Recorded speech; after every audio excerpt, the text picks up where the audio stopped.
হে welcome guys, কেমন আছো সবাই? আমি আব্দুল্লাহ চলে এলাম তোমাদের মাঝে নতুন একটা ভিডিও নিয়ে।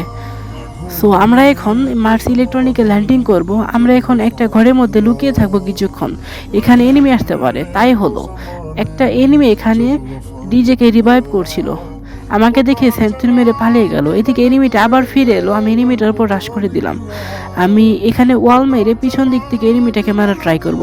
এদিকে এনিমিটা নিজেকে বেশি চালাক মনে করার কারণে এখানে সেন্থুরি মেরে আবার রিভাইভ করতে গেছিল। সো আমি এনিমিটাকে লোল দিলাম। এদিকে আরেকটা এনিমি এসে নিজেকে রিভাইভ করছিল, আমি অস্কার মেরে এনিমিটাকে মেরে দিলাম। এনিমি বুঝতে পারে নাই তার সাথে এমন হবে, বেশি চালাকের গলায় দড়ি। সো আমি ভুলবশত একটা এসিটিতে গুলি করে ফেললাম। আরেকটা এনিমি খুঁজতে খুঁজতে ঘরের মধ্যে চলে এসেছে। সো এনিমিটা আমার উপর রাশ করে দেয়। আমি ওয়াল মেরে এনিমিটা থেকে বাঁচার ট্রাই করি, কিন্তু শেষ পর্যন্ত ব্যর্থ হলাম। সো আমি আবারও রিভাইভ পেয়ে গেলাম। আমি রিভাইভ পেয়ে ড্রপ থেকে থমসন এক্স পেয়ে গেলাম। সো আমরা এখন আরেকটু লুট করার ট্রাই করব। সামনে একটা প্লেয়ার আমার উপর মাকড়সা ক্যারেক্টার ছেড়ে দেয়, আমি নিজেকে বাঁচানোর ট্রাই করলাম কিন্তু ব্যর্থ হলাম। তো আরেকটা ম্যাচে আরেকটা এনিমি আমার উপর রাশ করে দেয়।